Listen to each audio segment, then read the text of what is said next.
Hare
Krishna.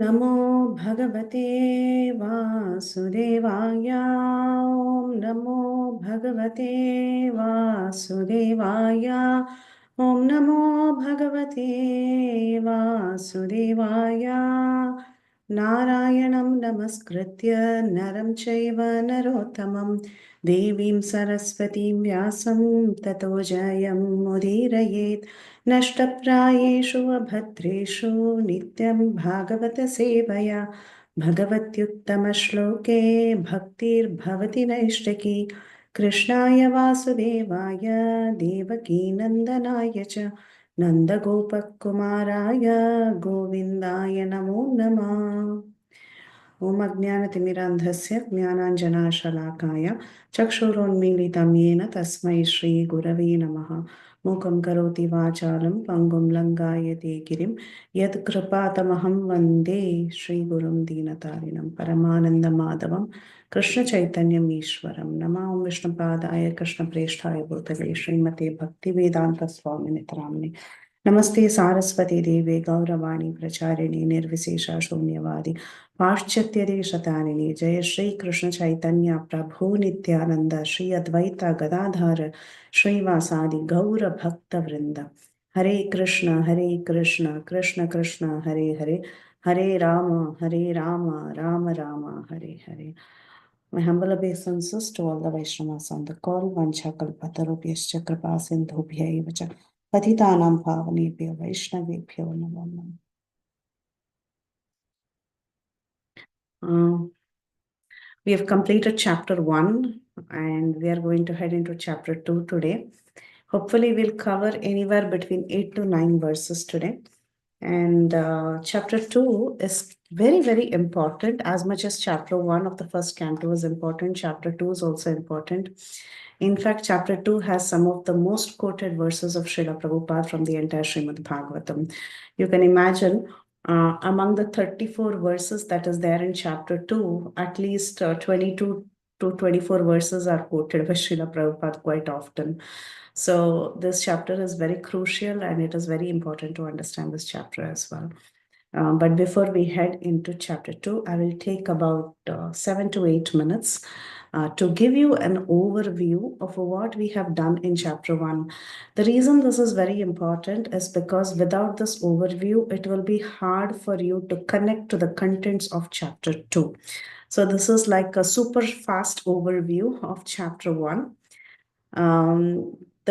Anyone knows the name of chapter 1? You can give it in English. Anyone knows what it is called? What is the name of chapter 1? Questions by the sages? Yes, the questions by the sages. Yes. So I think that title itself is very self-explanatory. It is the questions by the sages. So the sages of Naimisharanya had 6 questions, and those questions were listed in chapter 1.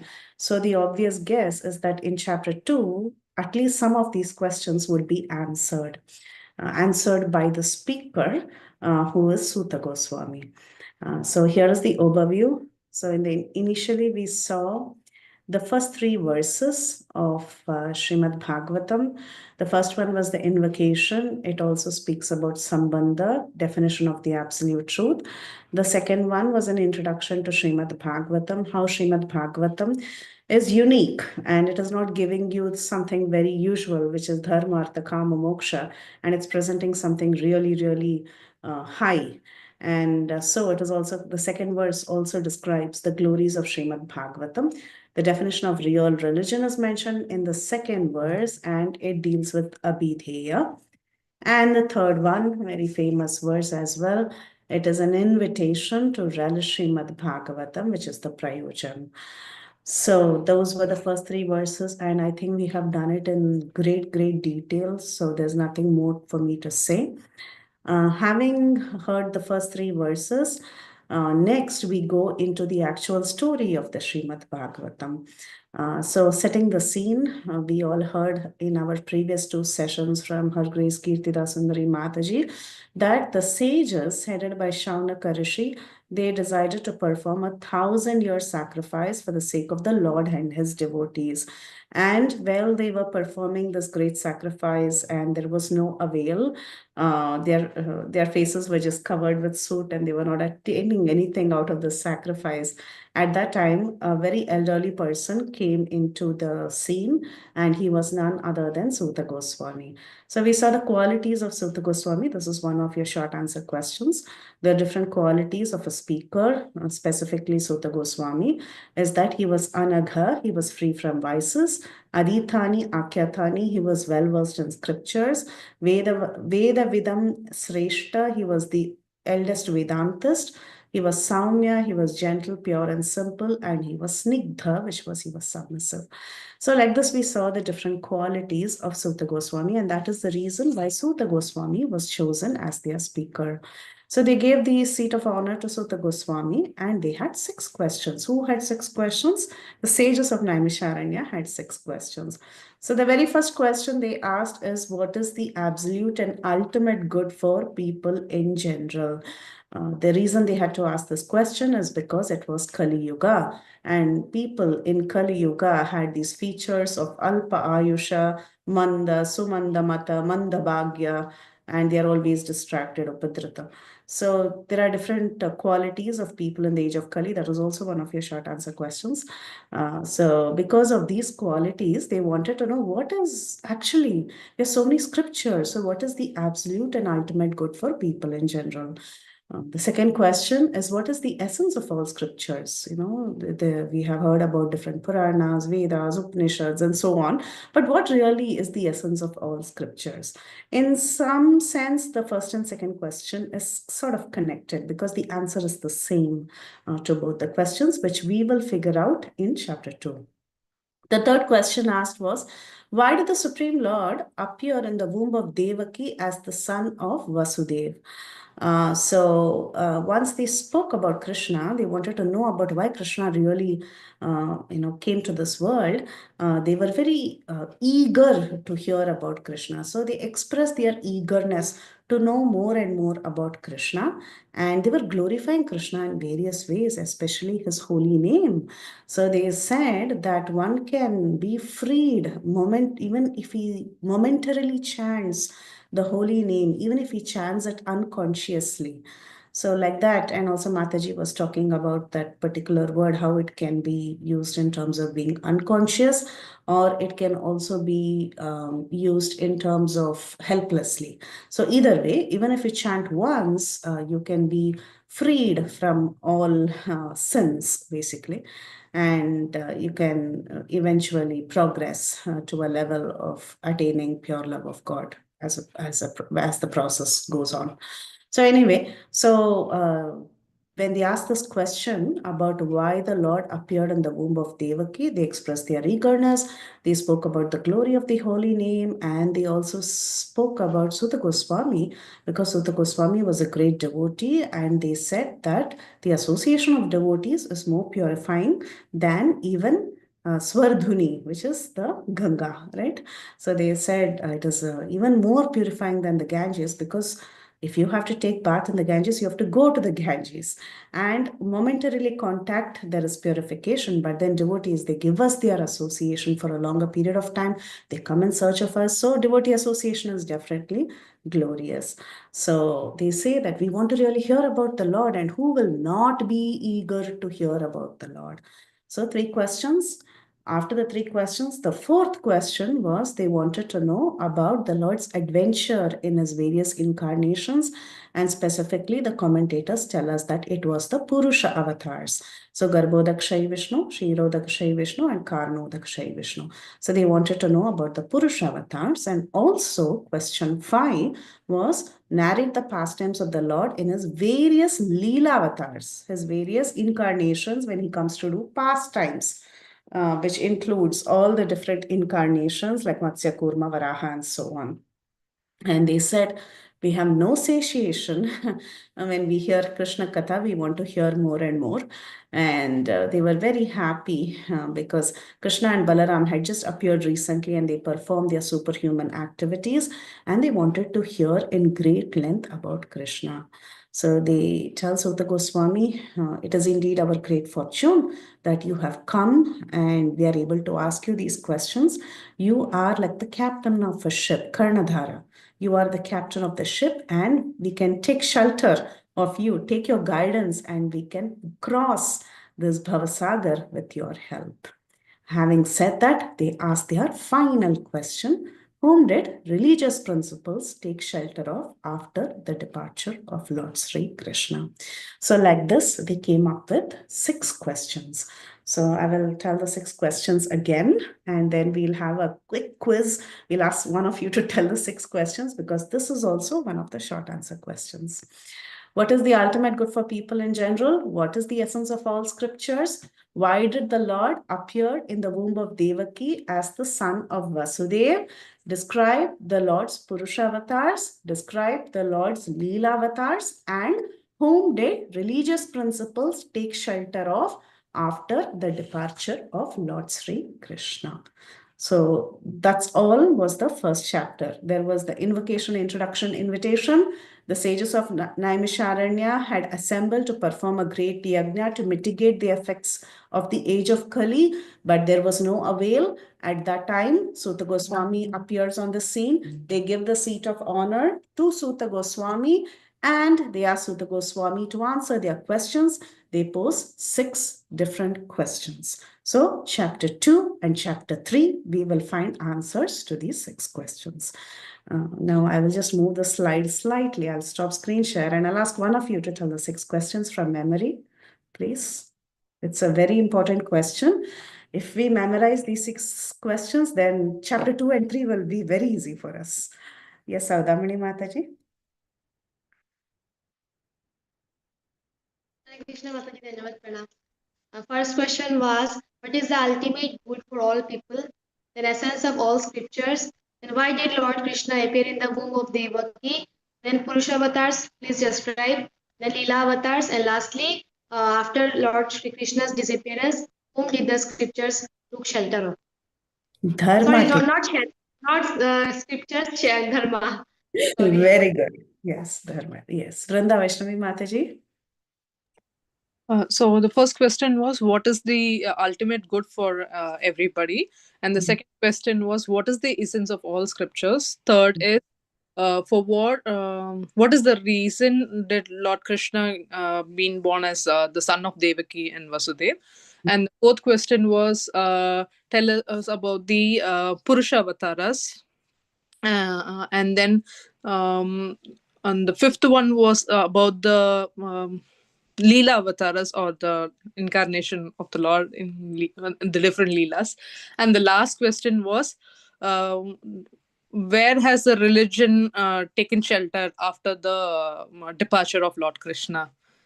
Very good. Dharmatic shelter of, religion also you can say. Yes, correct. After the departure of Lord Sri Krishna. Very nice. Now we have 1, 2, 3, 4, 5, 6 hands up. So each one of you can tell one. That way we'll save time. Yes, Parampavani Mataji, tell one each. Mataji, what is the essence of all scriptures? Very good. Next, Ishwara Krishna Prabhuji. Why did Lord appear in the womb of Devaki as son of Vasudeva? Very nice. Thank you, Prabhu. Padmini Mataji. Purpose of Krishna's appearance, Mataji. In the womb of Devaki. In the womb of, the same thing. Then about the Purusha avatars they want to know. Very nice. About Purusha avatars, Shyamagopala Prabhu. What is the absolute and ultimate good for people? Very nice. Thank you, Prabhu. Gaurang Gopal Prabhu. Where did the Dharma take shelter of after the departure of Krishna? Very nice. Thank you, Prabhu. Madhuramai Mataji. I think the second was not asked again. What is the essence of all scriptures? Yes, Mataji. And Prahladananda Prabhu. One of them. You can just say any one of them. Mataji, there are 6 words which I have formed for memorization, if I can tell those. Okay. Yes, go ahead. Go ahead, Prabhu. Okay. Punsam Ekantata Sreya, that's the first one. Number Shastra Saram, that's number 2. Very nice. Krishna Avatar Prayojanam. Number 4, Purusha Avatar, Leela Avatar, and then Dharma Saranam. Haribol. So nice, right? Yes, thank you all. Thank you all so much. Yes. So these are the 6 questions. So we will head into chapter 2 and we will see what's happening in chapter 2. And chapter 2 is very beautiful because we're going to find answers to many of these questions, if not all. By chapter 3 end, you will have found out answers to everything. But then the Bhagavatam will continue because there are so many facets to the Srimad Bhagavatam. It will continue because they'll have more questions, they will ask more questions, and then it will just move on like that. So chapter 2, I don't know why I moved Chapter 2 is called as Divinity and Divine Service. And in the beginning itself, Chakravarti Pad, he mentions that in this chapter, you will understand what is Bhakti. You will understand who Krishna is, meaning you will know that the Supreme Lord is Krishna. And you will also understand the Prayojan, Prema Prayojan. Everything is actually presented in this one chapter. That's why it is called as Divinity and Divine Service. Okay. Now I'll share screen and we'll go verse by verse. Okay.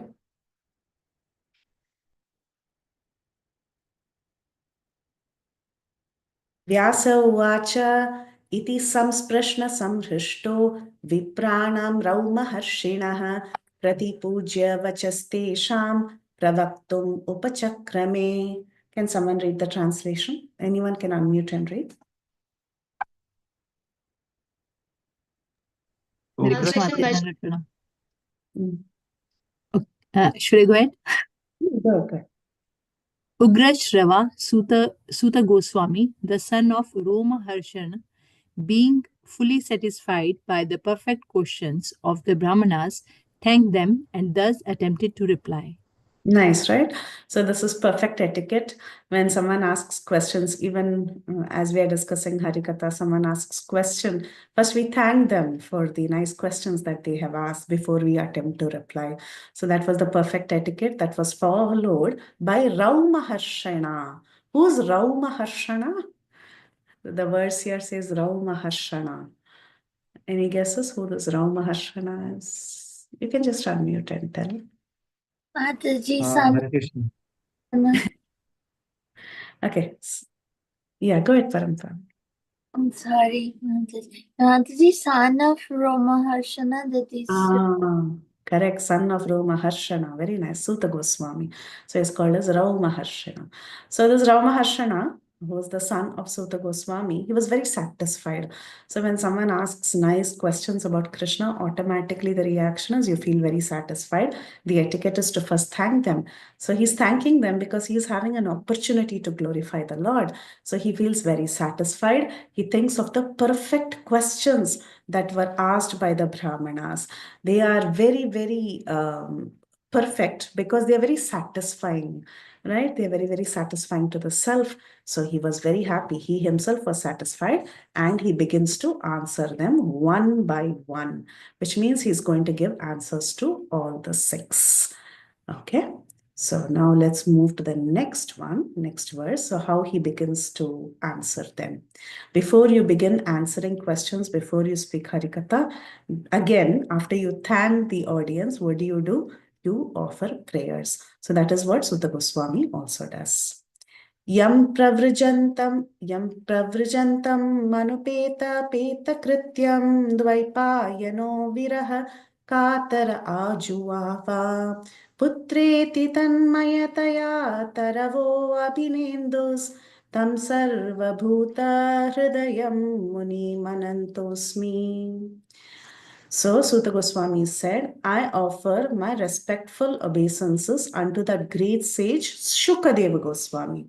Because Suta Goswami, he had already heard this from Shukadev Goswami while Shukadev Goswami was speaking the Bhagavatam to Parikshit Maharaj. So he first offers his obeisances unto the great sage Shukadev Goswami. And what can Shukadev Goswami do? He can enter the hearts of all. Okay, we will see more about this. Shukadeva Goswami, he pays obeisances too because Shukadeva Goswami can enter the hearts of all living entities. What did Shuka do? He went away to take up the renounced order of life sannyas, leaving home without undergoing reformation by the sacred thread or the ceremonies observed by the higher castes. His father Vyasadeva, fearing separation from him, cried out, "O my son, indeed only the trees which were absorbed in the same feelings of separation echoed in response to the bereaved father." So, Suta Goswami is offering his obeisances to Shukadeva Goswami, who can enter the hearts of all. Why hearts of all? Because at this point in time, Suta Goswami was getting ready to answer the questions of the sages of Naimisharanya. Now, the sages of Naimisharanya had come from different kinds of backgrounds. Some of the sages were thinking that karma is all in all. Some of them were thinking jnana is all in all. Some others were thinking, oh, dhyana is all in all. So like this, they had come from various backgrounds. That is the reason they even had this question question, what is the essence of all scriptures? What is the ultimate good for people in general? They were very, very well-learned people. Okay, it's not that they didn't know what they were asking. They were very well learned, but still they were not able to find out what is really the essence of all scriptures and what is the ultimate good for people in general. Now, to answer these personalities, he was praying to Shukadeva Goswami, who has the capability of entering everyone's heart, which means Suta Goswami is hoping that Shukadeva Goswami will speak through his heart. Okay, very clearly, he will give the essence out through the medium of Suta Goswami. That's why Suta Goswami is begging that Shukadev Goswami, who can enter the hearts of all, can also enter my heart and speak through me. Okay, so he says, who can enter the hearts of all. And what kind of personality was the Shukadev Goswami? He went away to take up the renounced order of sannyas, and he left home even without undergoing the reformation of sacred thread ceremony. That you all heard in the very first or second class by Kanaya Krishna Prabhu, that Shukdev Goswami, after he was born, he just walked out, right?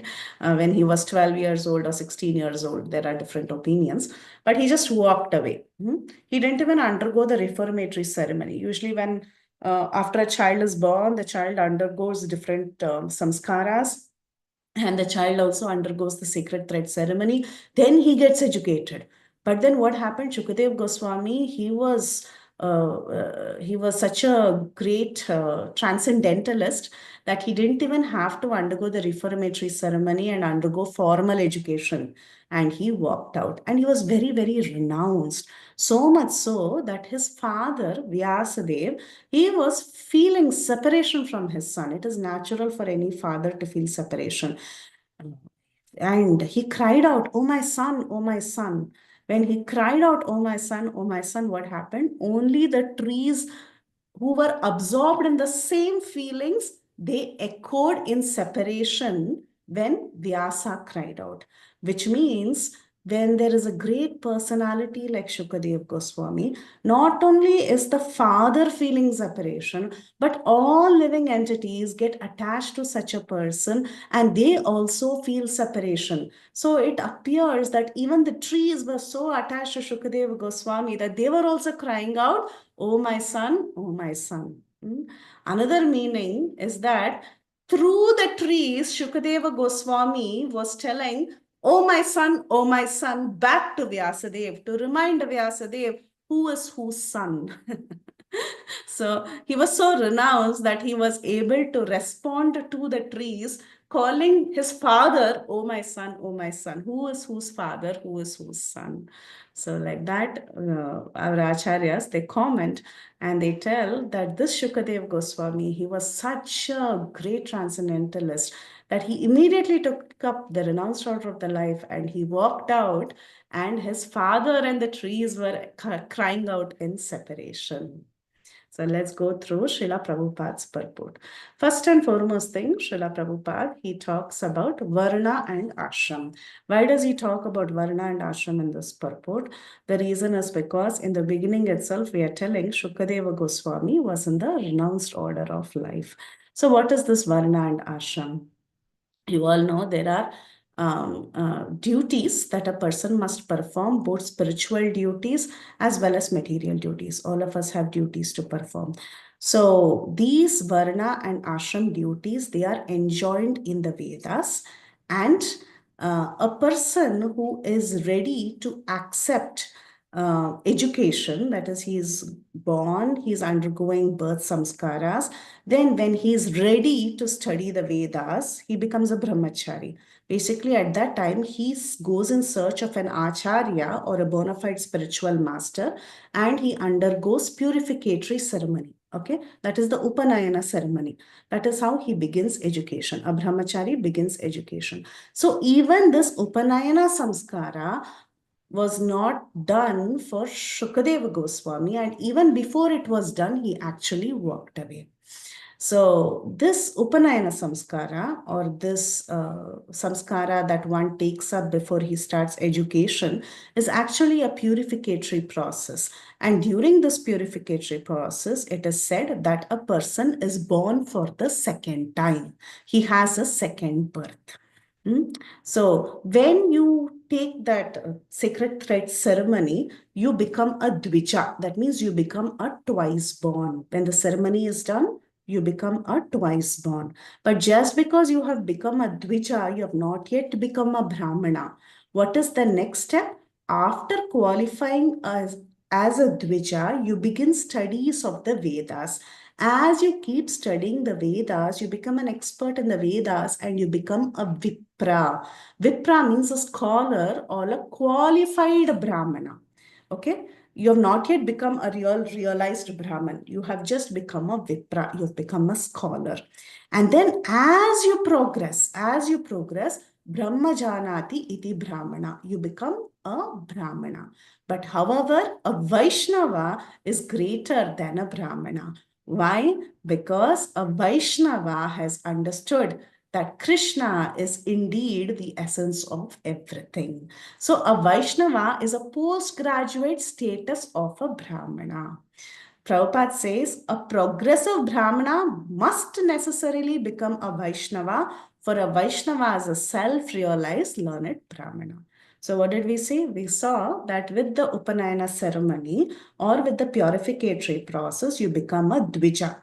As you study the Shastras and the Vedas, you become a Vipra, a very learned person. And then when you are realizing the absolute truth, Brahmajanati Brahmana, when you're trying to realize the absolute truth, that is when you become a Brahmana. But then a Vaishnava is greater than a Brahmana because he is truly self-realized. Okay, he's greater than a Brahman. So Shukadeva Goswami, what kind of transcendentalist was he? He was a Vaishnava from the beginning. This is what Srila Prabhupada is telling. He was a Vaishnava from the beginning, and therefore there was no need for him to go through this progressive stages of Varna and Ashram. He didn't have to undergo the training of Brahmacharya and then become a Grasta and then become a Vanaprastha, then become a sannyasi and so on.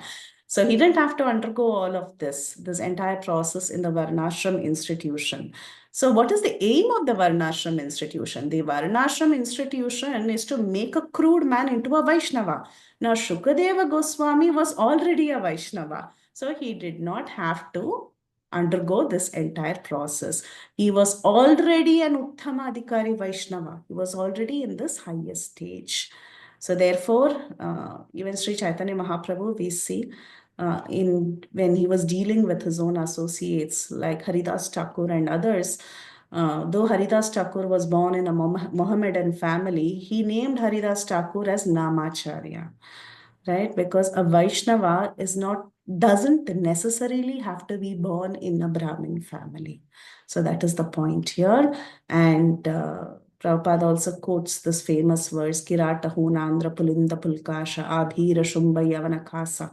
So there are so many different tribes, but all these different tribes can be purified by the association of a devotee, and he can come to the stage of a Vaishnava. So that is the point. So Suta Goswami, therefore, offers his respectful obeisances unto such a great personality who is Shukadev Goswami before he begins to answer the questions of the sages. So what did Suta Goswami do so far? First of all, he thanked them. He thanked them for the beautiful 6 questions. He was very happy in the heart. Then he offered his obeisances to Shukadeva Goswami. What are the qualities of Shukadeva Goswami? He can enter the hearts of all living entities, and he's a transcendentalist. He just walked away, and his father was calling him, oh my son, and only the trees echoed. What else are his qualities? That we'll see in verse number 3.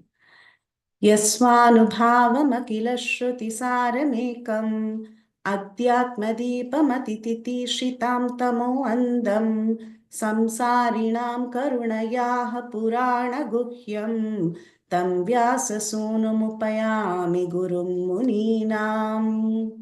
Anyone wants to read the translation? Let me offer my respectful obeisances unto him, Shuka, the spiritual master of all sages, the son of Vyasadeva, who, out of his great compassion for those gross materialists who struggle to cross over the darkest regions of material existence, spoke this most confidential supplement to the cream of Vedic knowledge after having personally assimilated it by experience. So he continues to glorify Shukadeva Goswami. And yes, Swanubhavam Akila Shruti Saranikam. So the Shukadeva Goswami, he assimilated whatever he learned, he filled it with his realizations, and he spoke the Srimad Bhagavatam. Okay, so he's very, very special. He gave the Srimad Bhagavatam with which one can cross this Tamoandam, one can cross this big ocean of material existence that is very, very dark. One can easily cross over this ocean of material existence with the help of the scripture that was given by Shukadeva Goswami. He can cross over the darkest regions of material existence.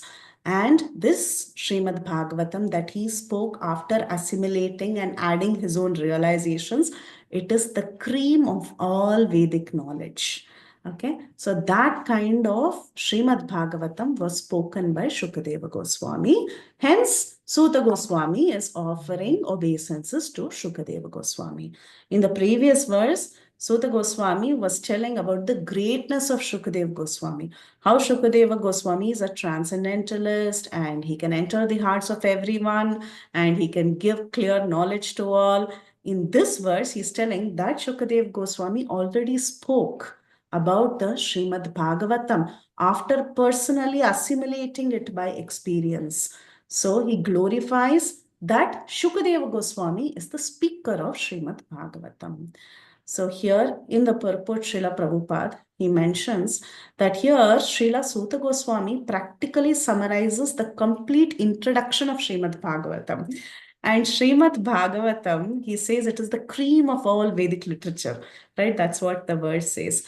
Actually, this Srimad Bhagavatam is a natural commentary on the Vedanta Sutras or the Brahma Sutras. So you all know that we have the Vedas, we have the Upanishads, and we have Puranas and Itihasas. Like this, there is this huge gamut of Vedic literature. In that, we also have what is called as the Vedanta Sutras. So the Vedanta Sutras are aphorisms, about 355 or something, sets of aphorisms that gives the synopsis of what is present in the Upanishads. Okay, so now each of these aphorisms need commentaries. They have to be commented on. So hence different schools of thought, like we have the Shariraka Bhashya of our Shankaracharya, which gives the Advaita Siddhanta. Then you have the Madhva Bhashya, which is called as the Purna Prajna Bhashya. He comes and writes a commentary on the Vedanta Sutras, and he gives the Dvaita Vad. So like that, different commentators, they come and write commentaries on these aphorisms that was put down by Vyasdev. Okay, so one may write different commentaries on the Vedanta Sutras. You have Ramanujacharya, who also wrote Ramanujacharya, who wrote the Visishta Advaita. So, and we have our Baladev Vidyabhushan, who wrote the Govinda Bhashya. Ramanuja's was Sri Bhashya. Like that, there are so many different commentaries that are written on Vedanta Sutras. Now, this Srimad Bhagavatam itself is a natural commentary on the Vedanta Sutras. It is the cream of all Vedic literature. It is also the natural commentary on the Vedanta Sutras. This Srimad Bhagavatam, which is the natural commentary on the Vedanta Sutras, was spoken by Shukadeva Goswami, and just with the Srimad Bhagavatam, one can cross over this material nescience that is there in this world. So we are all in this ocean of material existence. It is very, very dark. With the help of the Srimad Bhagavatam that was recited by Shukadeva Goswami, one can easily cross over this ocean. Now, why should we cross over this ocean? What is so bad about this material world? Right? That is the famous argument everyone has. I'm very happy here. And why do I need all this? Why do I have to cross over it? I am very happy I can stay here. But then Prabhupada says there is no point arguing that a materialistic man can stay happy here. No materialistic creature, be it the greatest Brahma or an insignificant ant, can actually be happy in this material world. We are all trying in various ways to make permanent plan for happiness, but then every minute we are baffled by the laws of material nature. So that is the material world.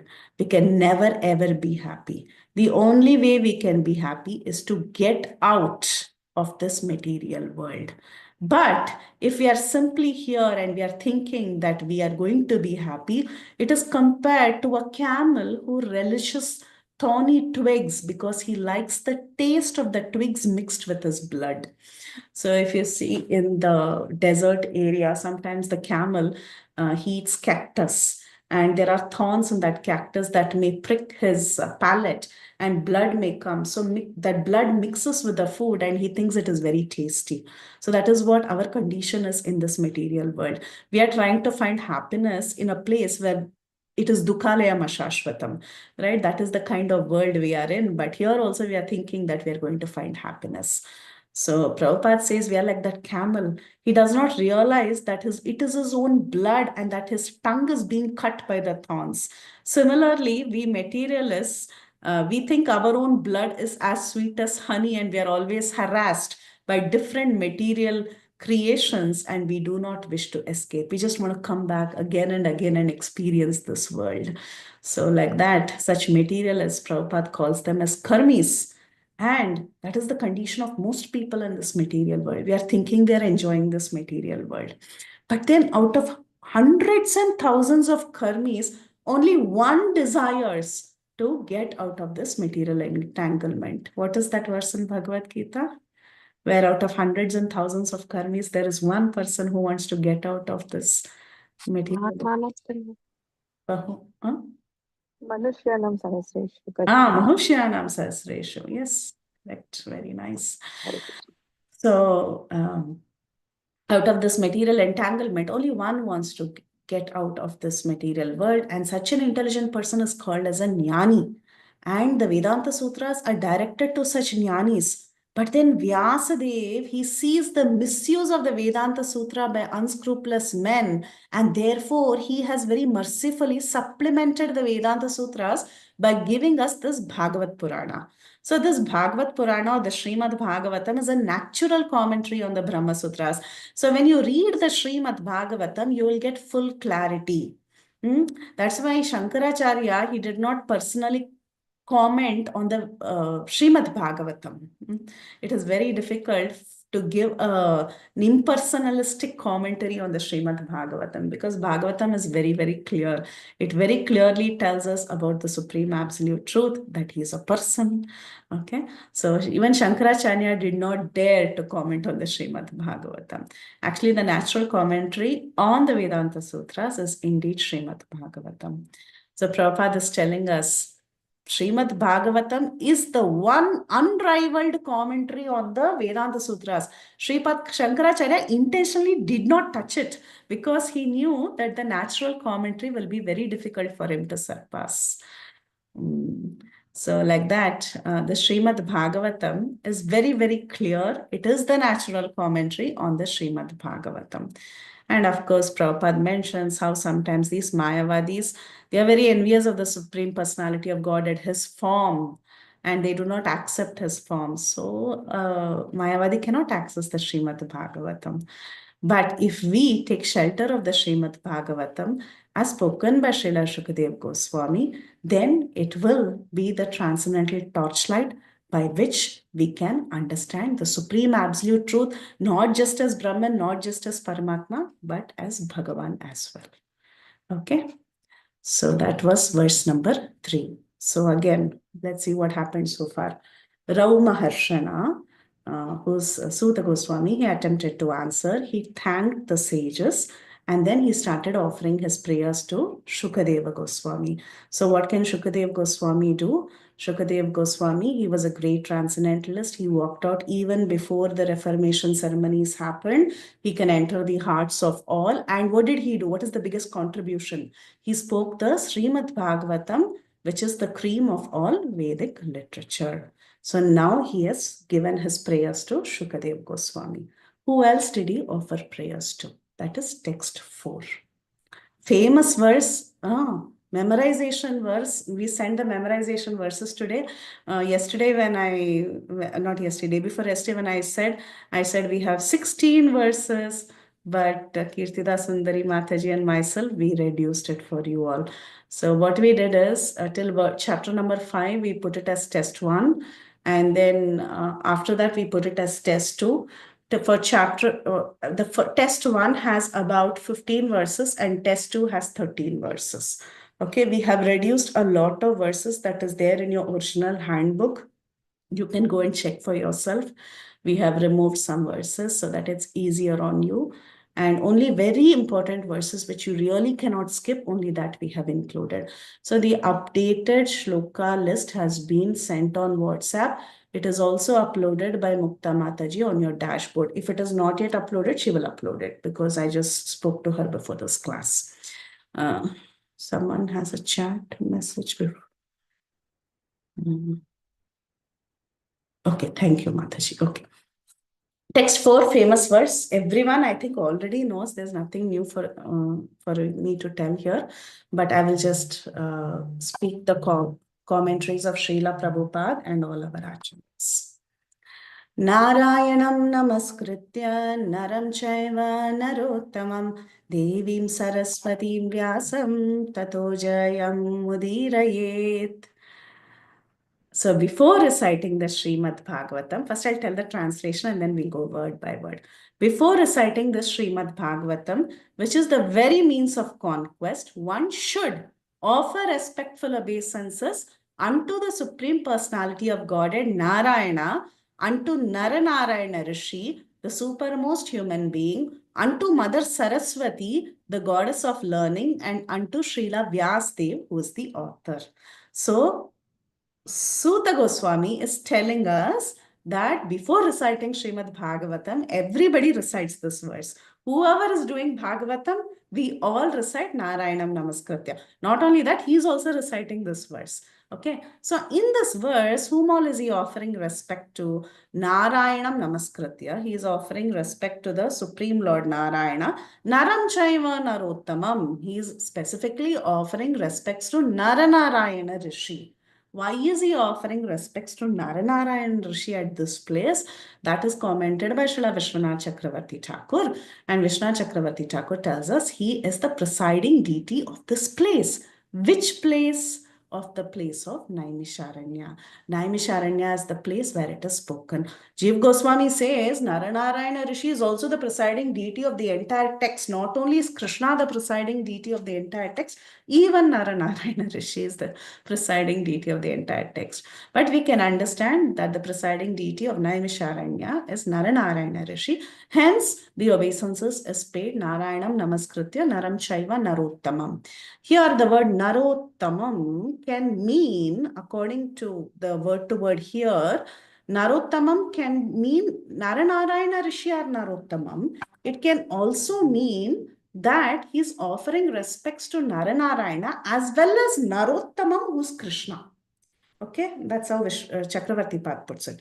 He says he's offering respects to Naranarayan Rishi as well as Krishna, who's Narottamam. Or you can say this Narottamam refers, Narottamam means topmost among Naras, right? The supermost human, you can call him really a human being, but he's beyond a human being. That's what supermost human being means. So it can mean Krishna or it can also mean Naranarayan Rishi. Now, the interesting part is Devim Saraswati Vyasam. Saraswati is considered the Shakti of this entire book. Shakti of the Lord who presides over the book. So then people will argue, oh, Saraswati is a Shakti of Brahma. But then remember, in the spiritual world also, you have Saraswati Devi in the Vaikuntha. She is the consort of Sankarshana.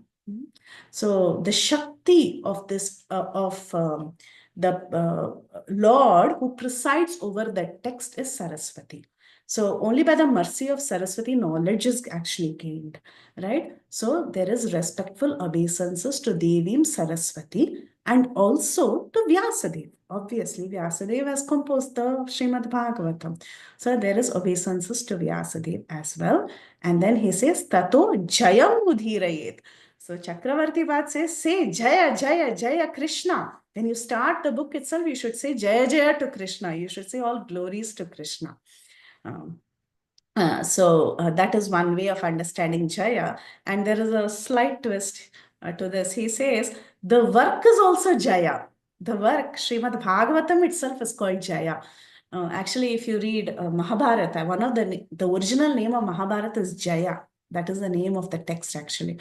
So like that here also, Chakravarti Path says, the name of the text is Jaya. Why is it Jaya? Why is it called as Jaya? Why is Bhagavatam called as Jaya? Because it ensures victory. By reading Srimad Bhagavatam, one can cross over this material world, the darkness of this material world. Hence, it is called as Jaya. So, such beautiful commentaries. So, I'll read the translation and we'll go through Srila Prabhupada's purport. Before reciting the Srimad Bhagavatam, which is the very means of conquest, one should offer respectful obeisances unto the personality of Godhead Narayana, unto Naranarayan Rishi, the supermost human being, unto Mother Saraswati, the goddess of learning, and unto Srila Vyasadeva, who is the author. Now we'll see how Srila Prabhupada explains this entire verse. So he says, all the Vedic literatures and Puranas are actually meant for conquering the darkest region of material existence. And especially the Srimad Bhagavatam. Srimad Bhagavatam is the essence we have seen. Especially Srimad Bhagavatam is meant for conquering this darkest region of ignorance. And the truth is, we all living entities, we have forgotten our relationship with God. We are stuck in this material world and we are entangled in sense gratification from time immemorial. We don't know when. Since long time, long ago, time immemorial, we are stuck in this material world. We are struggling in this world. We are making so many plans and all our plans are failing. If we want to conquer this perpetual struggle of existence, then what should we do? We should establish our relationship with God. And one who wants to establish his relationship with God so that he can conquer this material existence, what should he do? He should take shelter of the Vedas and the Puranas. Okay, so the Puranas are supplementary explanation of the Vedas and they are meant for all kinds of men. So just by studying the Vedas, one may get bewildered. So the Puranas are very, very important because they give the real meaning of what the Vedas want to explain. And different people are in different stages. Some people are in the mode of goodness, some people in the mode of ignorance, some people in the mode of passion. So depending on our condition, we need different kinds of scriptures. That's why even Puranas also, they are divided into different types so that different kinds of people can take shelter of the Puranas and somehow, depending on the situation that they are in, slowly and gradually they can come out of this material existence. So Suta Goswami shows the way of chanting Puranas. This is how we chant Puranas. We take shelter of these great personalities. We offer prayers to them. We take shelter of the Puranas so that we can establish our relationship with God and we can come out of this material existence. So Prabhupada is telling this may be followed by all the persons who aspire to be preachers of the Vedic literatures and Puranas. Srimad Bhagavatam is Amala Purana. It is spotless Purana and it is especially meant for one who has the desire to get out of material entanglement permanently. So all the preachers, we offer prayers like this, Narayanam Namaskritya. We take shelter of Srimad Bhagavatam if we want to get out of this material entanglement.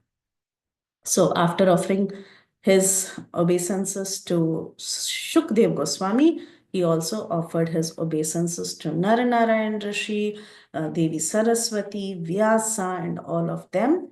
And then what did he tell the sages?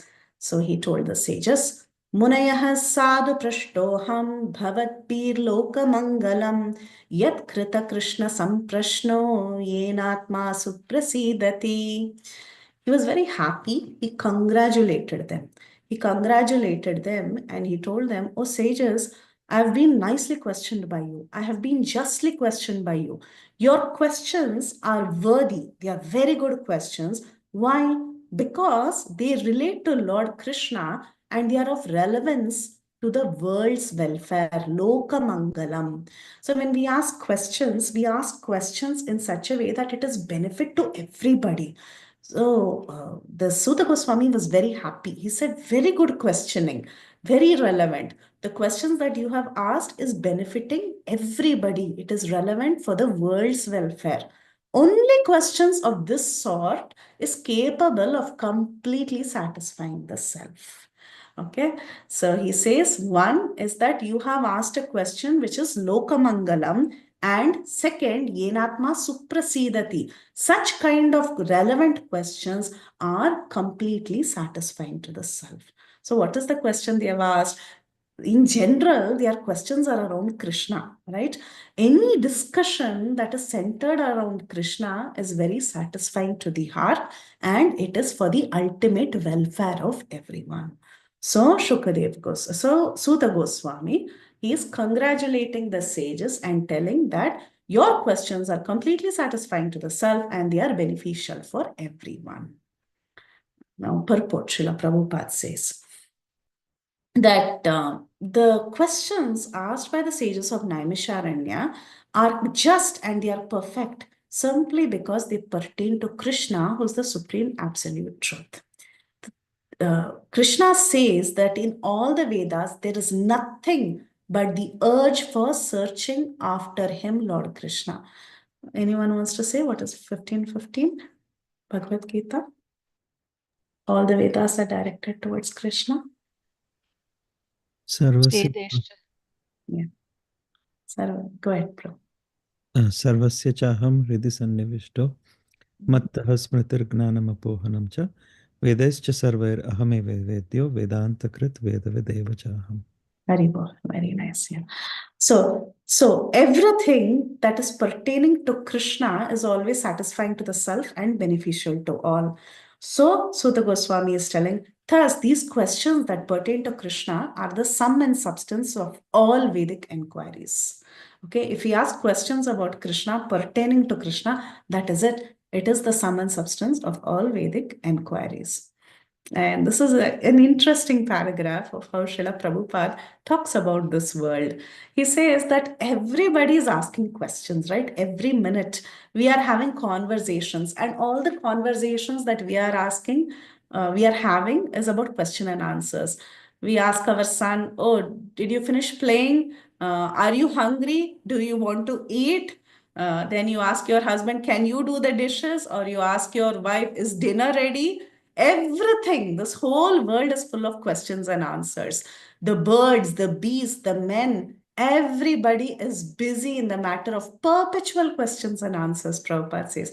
Every second, even the bee, he says, even the birds who are chirping, they're having conversations, they're asking question and answers. In the morning, the birds in the nest, they become very busy with questions and answers. And then in the night also, they are busy with questions and answers. A businessman who goes to the market, he is also busy with questions and answers. What is the profit made? How many goods did you sell? Everybody. In the court also, people are asking question and answers. Students are asking question and answers. All this is going on. Everybody, all our lives, we are simply dealing with questions and answers. But are we satisfied with so many questions and so many answers?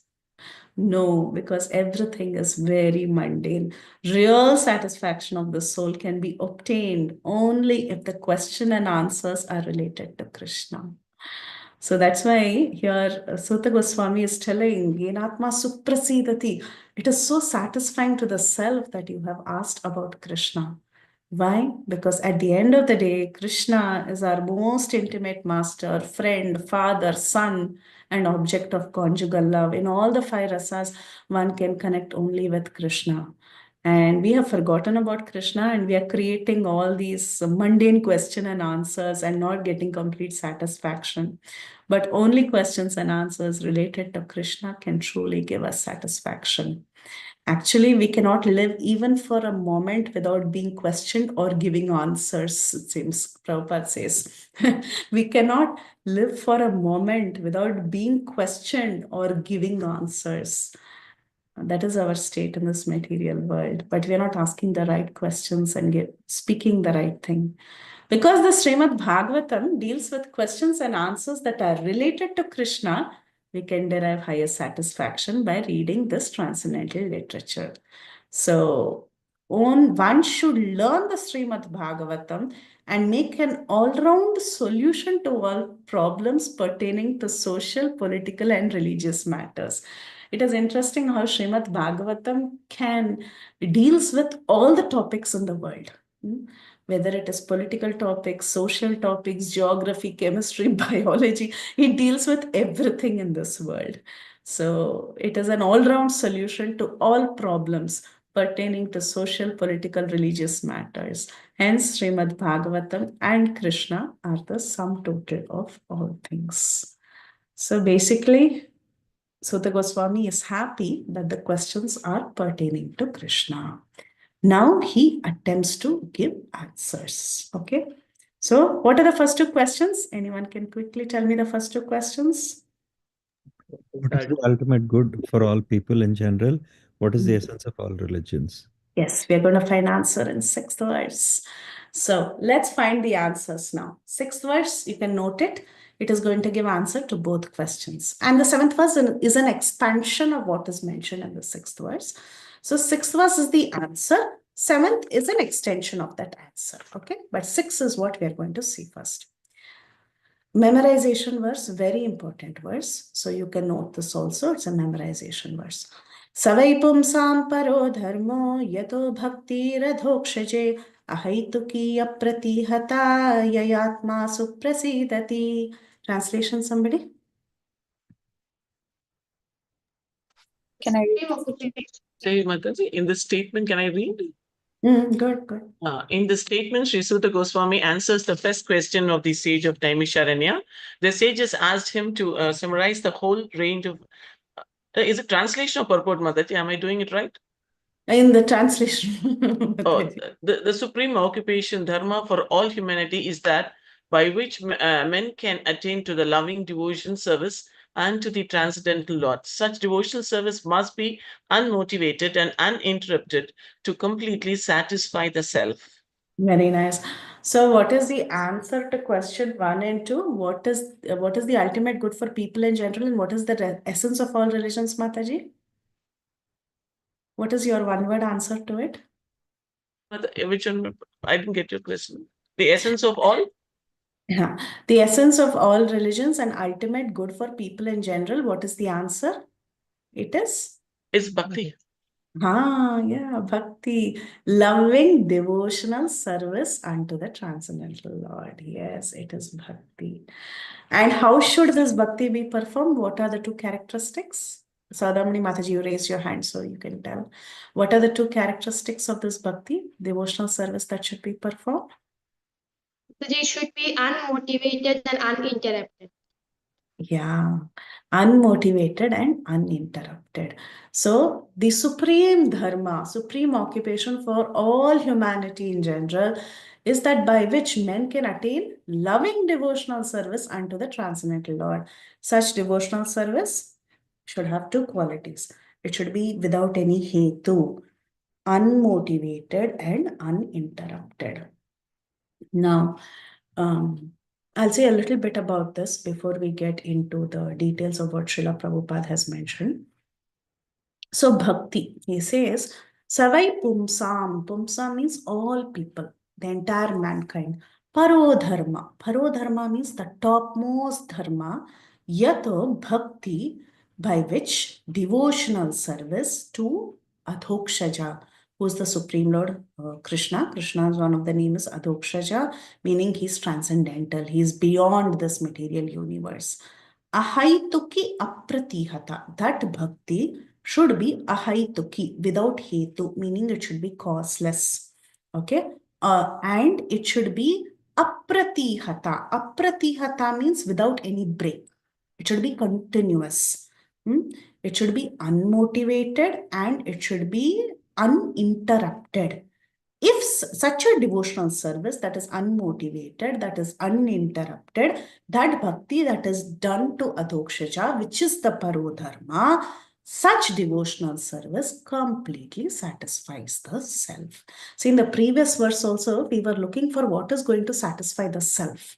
Right? We were seeing your questions are very nice because it is relevant to the world's welfare. Such questions are capable of satisfying the self.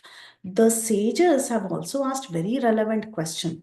The answer should also be very satisfying. The answer that is given, that process should definitely satisfy the self. So what is that process? What is that process that can truly satisfy the self, that is beneficial not for 1, 2, 3 people, not just for a set of 30 people who have taken Bhakti Vaibhav, but it is for everybody, that which is beneficial for all living entities, and that which is the ultimate essence of all scriptures, that is this parodharma, which is bhakti. So when we talk about ahaituki, that means this bhakti doesn't have an external cause, hetu ahaituki, without any hetu. It doesn't have an external cause, which means bhakti is the cause of bhakti. Nothing else can be the cause of bhakti. Okay, that is one meaning of ahaituki. Another meaning of ahaituki is that this bhakti should not be with motives. If I do this bhakti, I will get $100. If I do this bhakti, I will get relieved of my material problems. So this ahaituki has two meanings. One is it doesn't have a hetu, it doesn't have a cause, meaning bhakti is the cause of bhakti. Okay.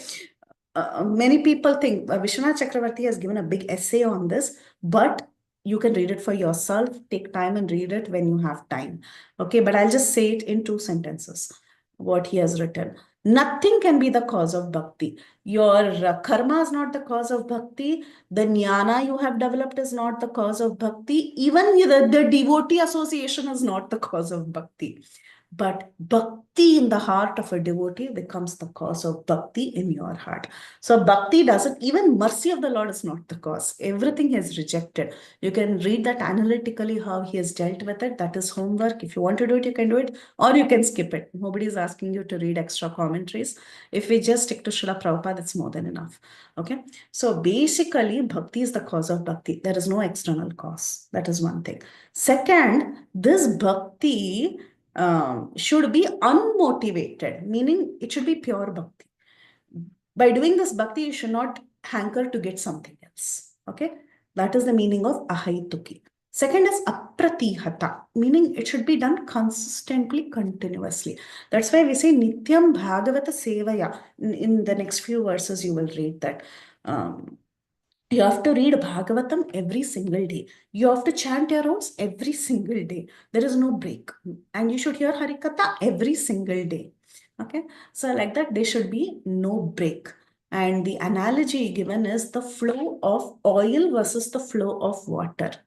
If you see how water flows, you open the tap without that aerator, it will just, even with aerator also it comes, water just splashes out like that. It is not a consistent streamlined flow, but you pour oil in it from a jar. When you're cooking, you have this beautiful glass jar with a nice knob. You pour oil. How does the oil flow? It is very consistent. It has a clean streak of viscous liquid that is flowing out. So that is unbroken, very smooth flow. So bhakti should have 2 qualities. It should be ahaituki and it should be apratihata. These are the 2 qualities. So what is this parodharma? That is going to be devotional service. Unto who should you do devotional service? You should do devotional service unto Adhokshaja, who is Krishna, who is beyond this who is transcendental and beyond this material world. The kind of bhakti you do is ahaituki apratihata yayatma suprasidati. Such a bhakti, when you do, it completely satisfies the self. So answer to question 1 and 2 is devotional service. So we'll go through Srila Prabhupada's purport. In the statement, Sri Suta Goswami answers the first question of the sages of Naimisharanya. He also answers the second. The sages asked him to summarize the whole range of revealed scriptures and present the most essential part so that fallen people in general can easily take it up. And what is it? That is what the Vedas have actually prescribed to be the topmost, which is devotional service. But if you read the Vedas are prescribing two kinds of occupation for the human beings. What are the two types of occupations? One is the Pravritti Marga and the other is the Nivritti Marga. What is Pravritti Marga? Vedas are telling you enjoy. You keep enjoying. Eventually, over a period of time, after a lot of enjoyment, you will attain some perfection after a long time. Okay, that is Pravrati Marga. The other is called as Nivrati Marga, or the path of renunciation. You please give up this lower enjoyment. It is inferior enjoyment. Give it up, sacrifice it. Okay, so Vedas are telling two types. One is Pravrati Marg and the other is Nivrati Marg. Now, Nivrati Marg seems to be definitely superior, but we should understand that just a sacrifice is not all in all. You should also be attached to something that is superior. This devotional service is telling you, you give up this lower enjoyment, but get attached to a higher enjoyment, which is bhakti. So this devotional service to the Supreme Lord, that is what leads you to a very, very blissful and cognizant life. That is the superior quality of occupation. So, devotional service should be done in a mood that you have to do it consistently. At the same time, you should do it without any cause. They should not be, devotional service to the Lord must be pure in quality without the least desire for material enjoyment. So you should get attached to that superior quality of occupation, which is bhakti. At the same time, don't develop other don't try to get other benefits through devotional service. Don't be attached to other material desires unnecessarily. There is no need to do bhakti with any tinge of karma or jnana. Karma is not needed, fruit results is not needed. At the same time, jnana, philosophical speculation is also not needed. So here Prabhupada says, one should therefore accept the superior quality of occupation in the form of devotional service of the Lord without any tinge of unnecessary desire for fruitive action and philosophical speculation. Jnana karmadi ahaitukim, right? So without karma and jnana, this alone can lead to perpetual solace in service. This alone can make you happy. Now, he defines what dharma is. Actually, in Bhagavatam itself, even in the second verse, right? Dharma projita kaitavatra paramo nirmatsaranam svatha. There also it is mentioned the topmost dharma is actually devotional service. That is the topmost dharma. What is the definition of dharma? Dharma means that which sustains itself, that which sustains existence. That which sustains, that is the meaning of dharma. The dharma of salt is to be salty. The dharma of water is to be a liquid. So like that, it is a natural intrinsic property or that which sustains.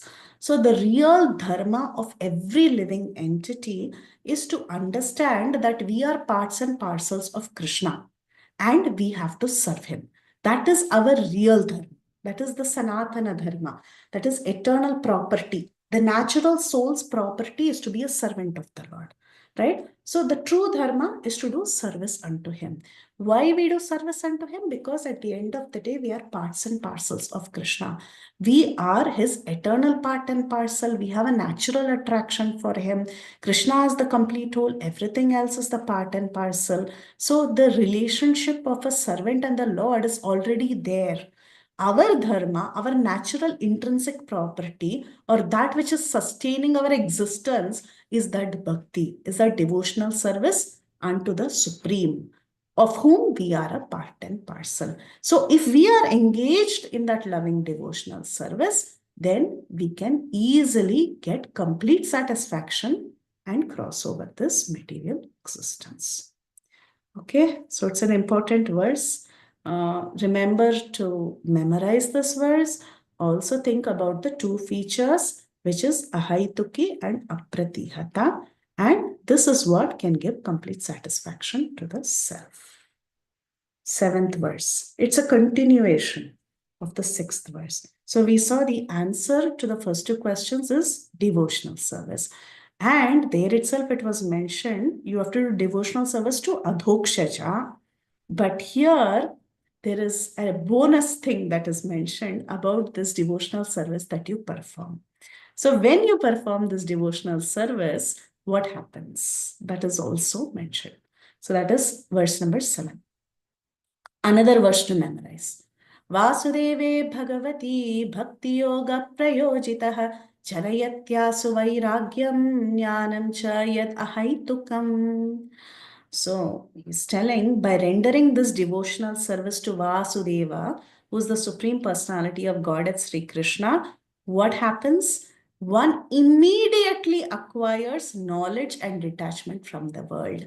Jnana and Vairagya is byproduct that is attained automatically. You don't have to endeavor for it. When you do this Bhakti Yoga, Prayujita, this Prayojita has been commented in various ways. Prayojita can also mean it is the goal or it is Prayojan, but it can also mean this Bhakti Yoga that is enjoined with certain qualities. Yuja. Yuja means it has some very nice, beautiful, shining qualities. What are the nice qualities that this Bhakti Yoga has? It has the quality that one may relate to the Lord in various rasas. Okay, so it is full of attributes, this Bhakti Yoga. It is Prayojita. It is full, it's enjoined with a lot of beautiful qualities. So Vasudeve Bhagavati Bhakti Yoga Prayojita, if you do this bhakti, automatically as a byproduct, without any extra endeavor, Janayati, it gives birth to Ashu Vairagyam. Immediately, you can very soon attain Vairagya, which is, what is Vairagya? Detachment, and Jnanam. You don't have to endeavor for Vairagya or Jnanam, knowledge. Chayat Ahaitukam. Causelessly, you automatically get Vairagya and Jnanam. And this jnana that you get is, Chakravarti Path says that it is not the jnana to merge into the absolute or something. It is the jnana of the greatness of the Supreme Lord, the sweetness of the Supreme Lord, the Lord's name, form, qualities, that kind of jnana you get. Okay. And Vairagya is also not some dry Vairagya. It is Vairagya in the sense that you want to get attached to something superior and get rid of this material existence, that kind of Vairagya. Okay, it's a very beautiful Bhakti Yoga Prayojita. It is endowed with many qualities, this Bhakti Yoga. So the translation is, by rendering devotional service unto the Supreme Personality of Godhead Sri Krishna, one immediately acquires causeless knowledge and detachment from the world. Now, we just saw that this Bhakti Yoga is so beautiful. Jnanam Chayada Haitukam, all that is supplementary, it just comes. But then there are many people who consider Bhakti to be some sort of an emotional affair. Okay, they say Bhakti is just some emotion. You see God and you start crying and you're dancing. It is just some emotion. But if you really want to understand God, you should only understand by jnana, by philosophical speculation. You should do charity, you should do austerity, and you should do dhyana, you should do meditation, you should attain mystic powers. All this is great. But this bhakti is some sort of a sentiment. So Prabhupada is telling many people have that impression. According to them, Bhakti is meant for those who cannot perform these high-grade activities of reading scriptures and getting into arguments and speculating and doing all that. It is only for people who don't have intelligence. It is for the lower class of people. Many people, they talk like this, they have this impression. But Prabhupada is telling that is not the fact. Bhakti is for the topmost intelligent people. It is a very sublime science and it is very easy. It is easy for the simple-hearted. Yeah. It is very sublime. It's a very beautiful science. It is sublime for the pure devotees who are very serious about knowing the Lord. And for everybody, actually, everybody can take up bhakti. Prabhupada is telling. Contact with Sri Krishna is a great science and it is open to everyone. It is not limited only for the scholars. It is not limited only for the birth brahmanas. It's not like that. It is open to everybody. It is open to Shudras, Vaishyas, women, even those who are not even within the Varnashrama. What to speak of high-class men like the qualified Brahmanas and the great self-realized kings like the Raja Rishis. So this bhakti is actually high grade and it is open to everyone. One should not think that it is some sort of a cheap sentiment. And generally, when we talk about self-realization, we talk about two things. One is knowledge and the other is detachment. But the power of bhakti is such that by developing bhakti, these two are like maid servants. They automatically follow. So when a queen is walking, automatically her maid servants are following, right? So like that, when bhakti is there, this jnana and vairagya, they automatically follow like maid servants. There is also a story in Bhagavad Mahatmya that talks about how, I don't want to get into the story, but basically Bhakti has two children, Jnana and Vairagya, and then Bhakti, the Jnana and Vairagya have become very old, but still Bhakti is very young and so on. There's a big story like that. So the idea is that when Bhakti is there, the rest of it is automatically attained. So that is what Srila Prabhupada is also mentioning here. He says, becoming detached from material things does not mean becoming inert altogether, as men with poor fund of knowledge think. Naishkarmaya means not undertaking activities that will produce good or bad effects. Negation does not mean negation of positive. When we talk about Vairagya and Bhakti, we are telling negation doesn't mean negation of the positive. Negation of the non-essentials does not mean negation of the essential. Similarly, detachment from material forms does not mean nullifying the positive form. So he's telling when you take a bhakti, we are saying vairagya and jnana is automatic. But this jnana or vairagya is not something that is very dry. This vairagya that you get, you're getting vairagya from material things. It doesn't mean you got vairagya from even the Lord also, or you are nullifying the Lord's positive form. Just because the things of this material world are very mundane and you want to nullify it. So this bhakti cult is a realization of the positive form. That is the beauty of bhakti. When positive form is realized, the negative forms are automatically eliminated. One naturally becomes detached from material, mundane things, and one becomes attached to superior things. So like that, one attains vairagya automatically because he's so attached to Krishna, he's attached to the positive, the lower things, they become irrelevant, right? Param drishtva nivartate. So like that, you just get rid of these lower things. That kind of vairagya automatically happens. And all this is happening because of the grace of the Lord. Not that we are capable of developing anything. Everything is happening only because of the grace of the Lord. So, in conclusion, one who is a pure devotee has all the good qualities.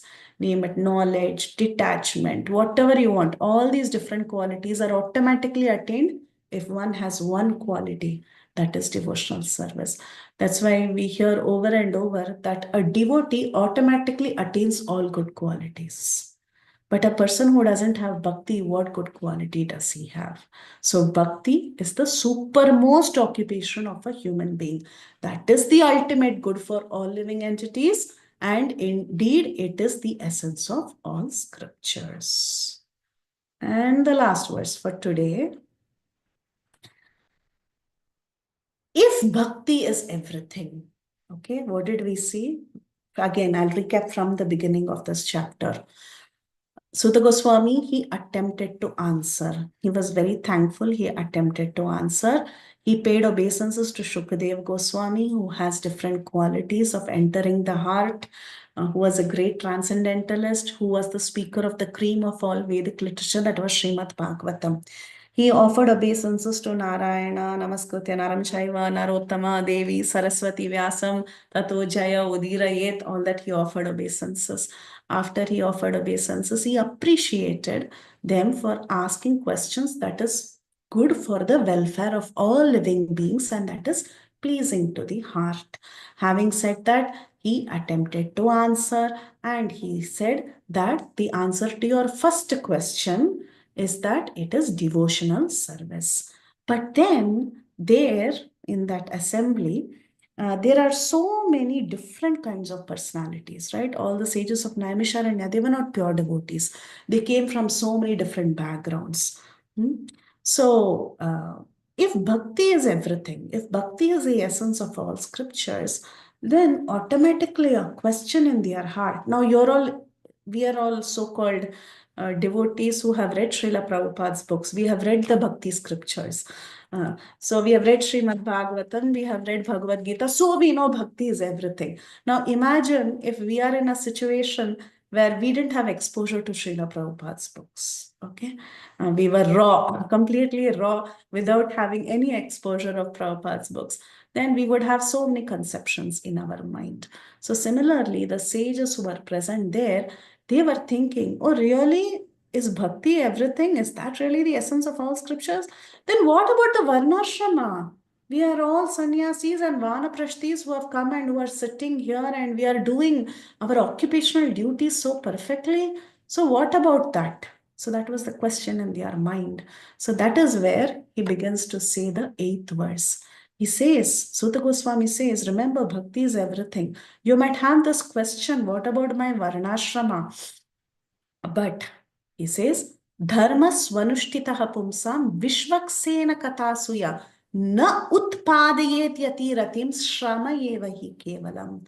So he says, these occupational duties that you are performing according to your varna and ashram, according to your position, is only as much as useless labor. Shrama evahi kevalam, if it is not provoking love. Na utpadayet yati ratim. If you're not developing that rati, if that utpatti is not there, utpatti of rati is not there in your heart for Vishvaksena Kathasuya, for hearing the glories of Lord Vishvaksena, the Lord, plenary portion of the Lord actually, it's mentioned here. Vishvaksena is a form of the Lord, okay? So if you're not able to relish katha of the Supreme Lord, then what is the use of your varna and ashram? Is what Sutta Goswami says, looking at the expressions on their face. Okay, so here the translation is, the occupational activities a man performs according to his own position are only so much useless labor if they do not provoke attraction for the message of the Supreme Personality of Godhead. So we might be doing so many things according to our varna and ashram, so many duties, but all this is only shrama. It is only useless labor if we have not developed love for hearing the message of the Supreme Lord. So Prabhupada, he says, there are so many different occupational activities in terms of a man's conceptions of life, depending on your situation. You're a man, you're a woman, you are a grihastha, you're a vanaprastha, whatever your situation may be. And all our activities are generally limited to our gross material body and our senses, sense gratification, all this. Our entire life is revolving around this. And all our activities is concentrated around selfishness or extended selfishness. That is, it is about pleasing me or my extended self, which is my immediate family and so on. So Prabhupada so nicely, he says, so interesting. Look at the choice of words. He says, concentrated selfishness centers around the personal body. This is generally seen among lower animals. Extended selfishness is manifested in human society and centers around family. You extend it a little more around society. You extend it a little more to community, more to nation, the world, and gross bodily comfort. So there are two kinds of selfishness, concentrated and extended. Concentrated is oneself. Actually, even human beings also very concentrated selfishness, but we are slightly better than animals. We think about our family, society, community, nation, world, and so on. But all this is actually selfishness only. Above these gross materialists are the mental speculators who hover aloft in the mental spheres, and their occupational duties involve making poetry and philosophy or propagating some ism in the way in this with the aim of selfishness limited to the body and mind. So they come up with different isms. They are hovering in the mental platform. They have gone above the body. Okay, so it appears that they are slightly better. They have advanced more than the body and they have gone to the mental platform. But above this body and mind is the spirit soul. Yeah, it is the spirit soul. That is actually what an intelligent person should be thinking about. He should be worrying about the spirit soul, not about the selfish body or the mind. So foolish people, they have no information of the soul, which is beyond this body and mind, and they are not satisfied with in the performance of occupational duties. The question of satisfaction of the self is raised here, and the self is beyond the gross body and subtle mind. If you really want satisfaction to the self, then we should be engaging in something that is Krishna conscious. That is the only thing that will give happiness to the soul. Otherwise, we are simply hovering in the body and mind platform. The body and mind are but superfluous outer coverings of the spirit soul. The spirit soul's need must be fulfilled. The famous analogy of the cage and the bird, Prabhupada writes that here. He says, simply by cleansing the cage of the bird, one does not satisfy the bird. One must actually know the needs of the bird himself. The famous analogy. So he says that we have to take care of our spirit soul if we really want freedom. Here again, he says, he wants to see the free flight and the spirit. The complete freedom is achieved when he meets the complete spirit, which is the personality of Godhead. There is a dormant affection for God within everyone, and spiritual existence is manifested through gross body and mind in the form of perverted affection for gross and subtle matter. Therefore, we have to engage ourselves in occupational engagements that will evoke our divine consciousness. And how is this possible? It is possible only by hearing and chanting the divine activities of the Supreme Lord. That's why it says Vishvaksenu Kathasuya. You have to hear and chant about the Supreme Lord, and nothing else, other than hearing and chanting the transcendental message of God can actually satisfy the self. Everything else is shrama eva hi kevalam. It is just a waste of time, because the occupational duties, whatever ism they may belong to, cannot give liberation to the soul. So Prabhupada uses very heavy words. He says, even the activities of the salvationists are considered to be useless because of their failure to pick up the fountainhead of all liberties.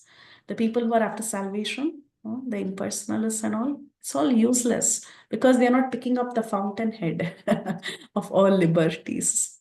So be it a materialist who is very engaged in just varnashrama, not evoking their divine consciousness, not giving ear to the glories of the holy names, who are not hearing and chanting, who are attached to different kinds of isms, or even the so-called transcendentalist and impersonalists who are jnanis, both of them, they really cannot get true happiness. Even if a karmi, a person who is very attached to varnashram, even if he goes up to Swargaloka, he will not find a permanent abode for the hankering soul.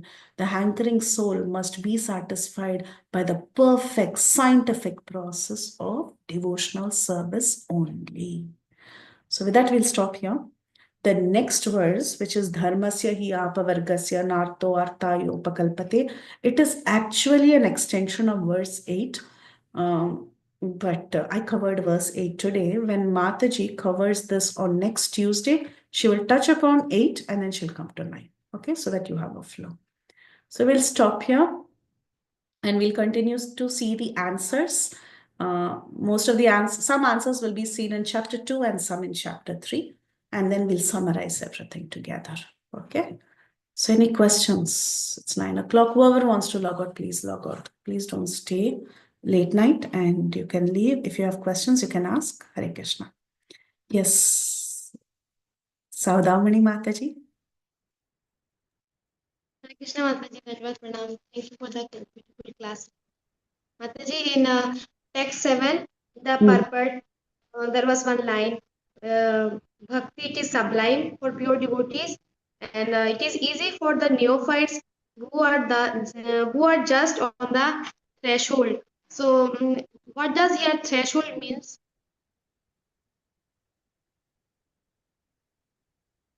Threshold of the house of Bhakti. The border. Oh, threshold, border means they are not yet in Bhakti also and have little faith. Is it so much? Yeah.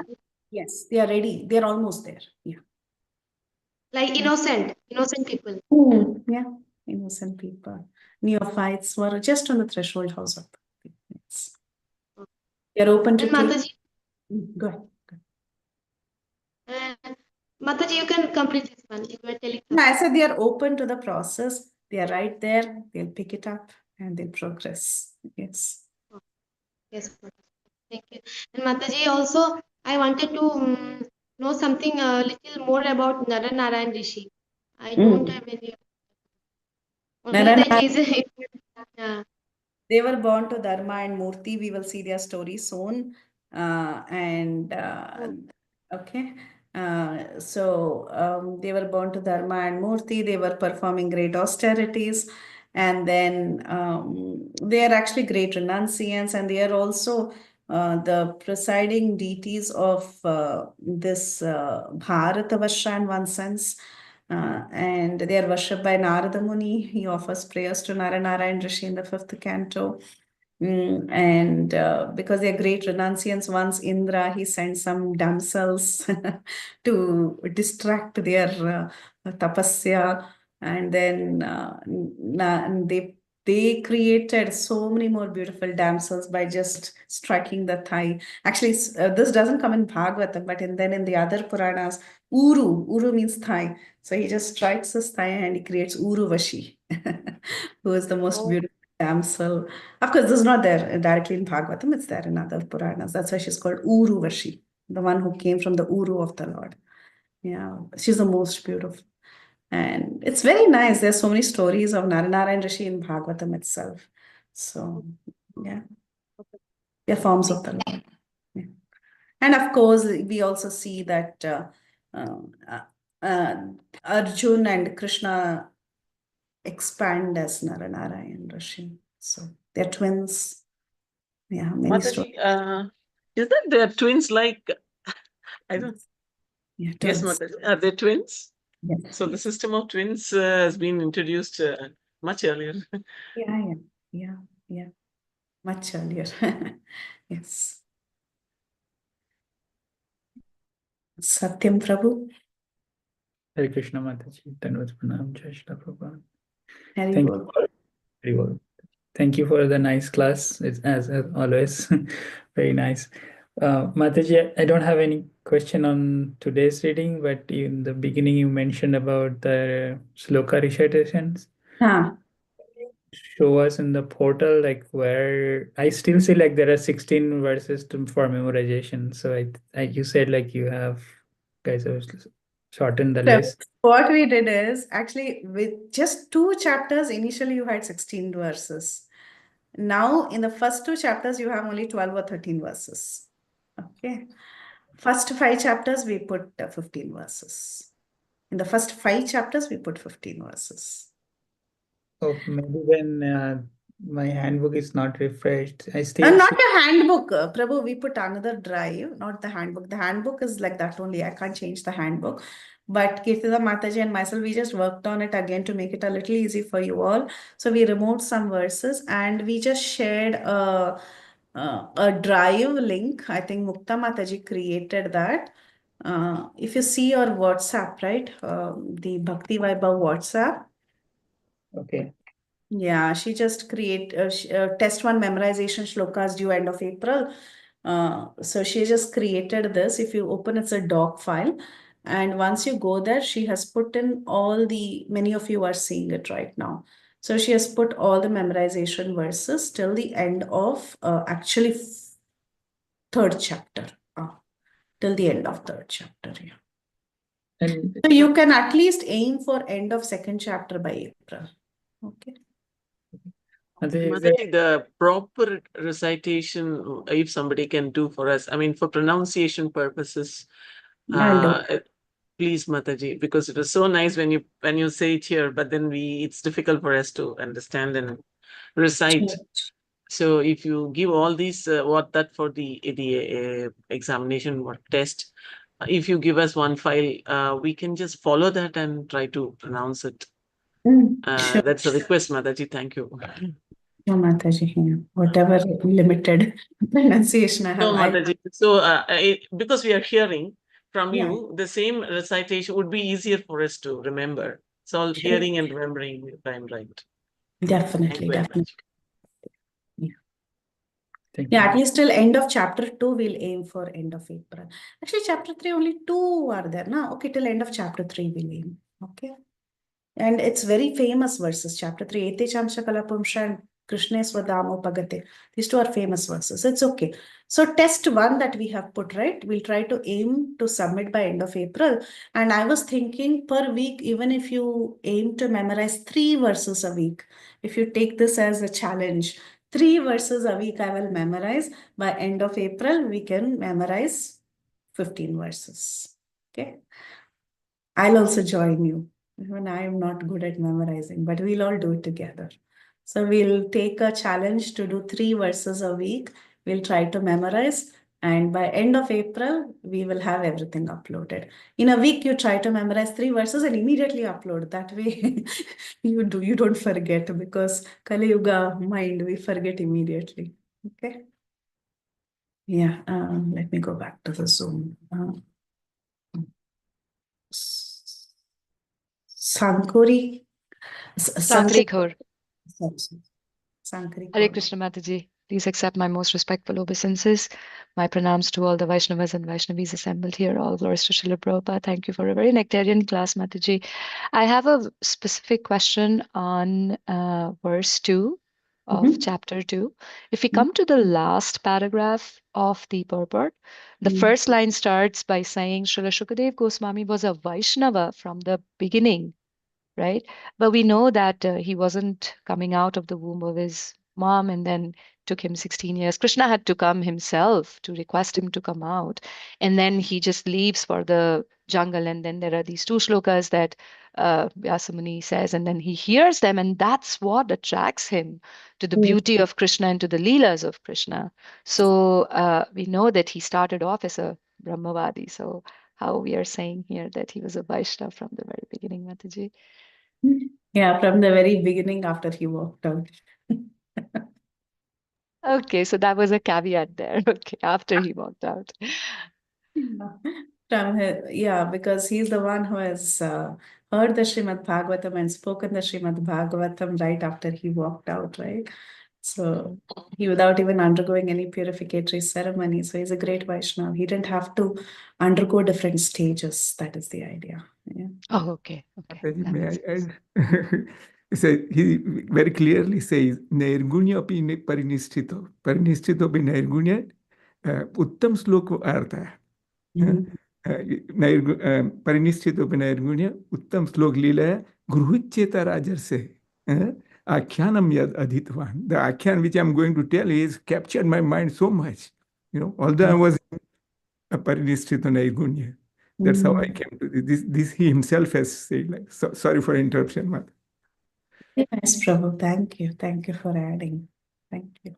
Thank you. Mataji, there's also some other references that say that when because he called out for him and he was not responding, he started chanting Bhagavatam and he was able to hear it and he became Uttama Vaishnava. There is I read it. I'm not able to give you the reference, but that's why he's called Vaishnava. But the question is, why was he already given as Vaishnava? Is that perhaps his father knows that he will become a Vaishnava? I don't know. Yes. He was transcendently realized right after he just walks out and he didn't even undergo, like Prabhupada says in the purport, he didn't undergo the different stages and he was already a Vaishnava. Okay. Yeah, but yeah, thanks for all the realizations and questions. Yeah. Madhuramai Mataji. Hare Krishna, Mataji. Thank you so much for a beautiful class. Mataji, I have one question on verse 6. So, ahetuki, right? There were two meanings of ahetuki. First one, you said without any hetu or external cause. And you also mentioned that bhakti in the heart of devotee is the cause. So, actually, there is no external cause, right? But then in verse, I think 7, purport and we always listen that it always happens by the grace of the Almighty. So it is by the mercy or it's a combination, or as we are saying, as per the Hetuki meaning, it is bhakti. There's no external cause. Says that mercy of the Lord, we should not think that we are the ones who are doing it. Right? So we are the ones who are able to do, where is that? Let me just go directly to that sentence. That way I'm not saying something wrong.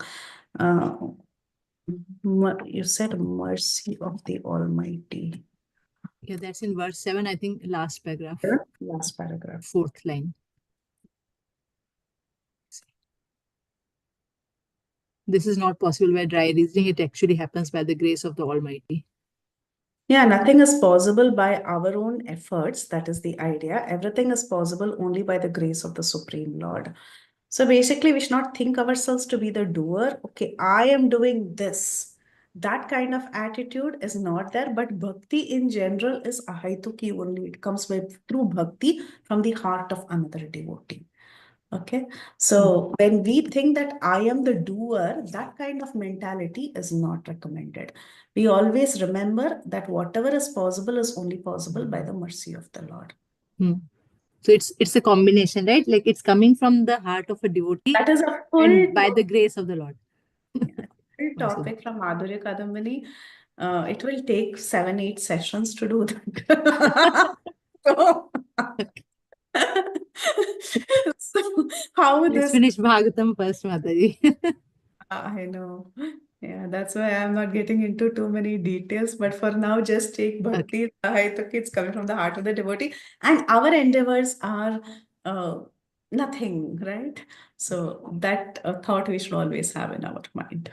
Okay. Thank you, Mataji. Thank you. Thank you. Very well. And Divyangi Mataji.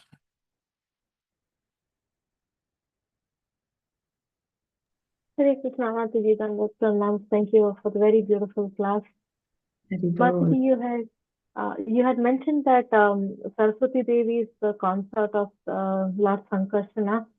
So I've heard sometimes like Saraswati Devi is described as the consort of the Lord, but I've always wondered because common knowledge is like Saraswati Devi is the consort of Brahmadev.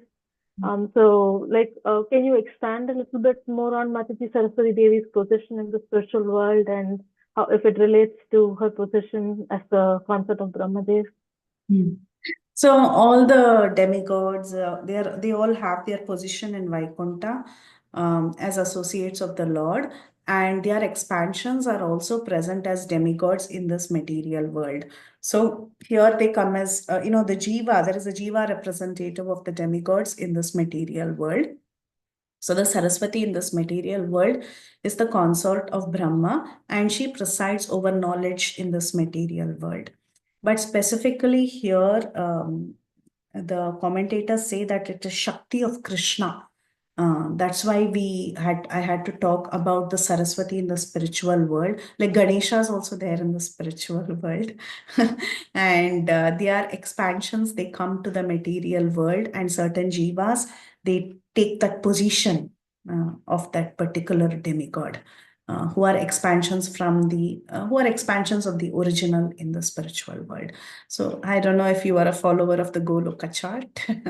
So in the Goloka chart also you can see how the second Chaturvyuha, sorry, Pradyumna, Shankarsana, Aniruddha, Vasudeva, the second Chaturvyuha, they are consorts. You can see their names. The consort of the consort of Shankarsana is mentioned as Saraswati, the consort of Pradyumna is Rati, the consort of Vasudeva is Kanti, like that. They have their own consorts. So they are expansions again in the material world. You will have them come to execute a particular function.